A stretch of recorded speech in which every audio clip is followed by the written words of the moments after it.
Hello बच्चों, let's read the question. तो इस क्वेश्चन में हमें बोला गया है कि स्पर्म और एग न्यूक्लियाई वो फ्यूज होते हैं किस रीजन की वजह से, वो हमें बताना है। जहाँ पे ऑप्शंस हमें दिए गए हैं: A base pairing of the DNA and RNA, B है formation of hydrogen bond, C है mutual attraction due to differences in electrical charges, और डी है attraction of the protoplast.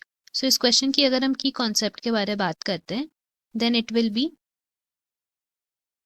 Pollen pistil interaction. So हम लोग यहाँ पे बात करने वाले हैं पॉलन पिस्टल इंटरैक्शन की। सो इसको अगर हम लोग डिफाइन करें, देन हम लोग बोल सकते हैं कि इसमें क्या होता है, pistol has the ability, that means यहाँ लिख सकते हैं कि पिस्टल के पास एबिलिटी होता है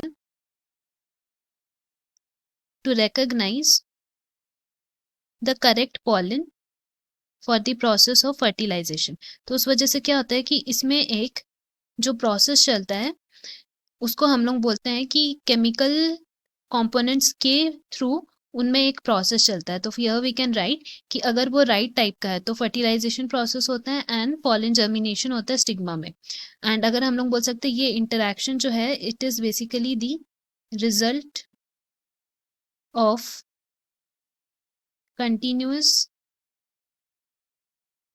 dialogue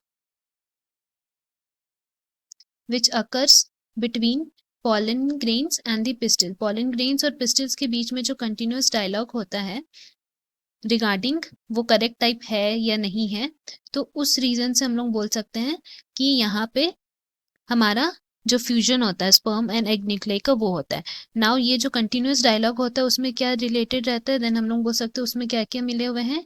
they are basically the chemical components of their protoplast, या फिर हम लोग लिख सकते हैं साइटोप्लाज्म। तो दैट इज द रीजन हम लोग यहाँ पे बोल सकते हैं ये बेसिकली क्या होता है, there is attraction of their protoplast. That is option D हमें करेक्ट हो गया, जिसके वजह से स्पर्म और एग न्यूक्लियाई फ्यूज करते हैं।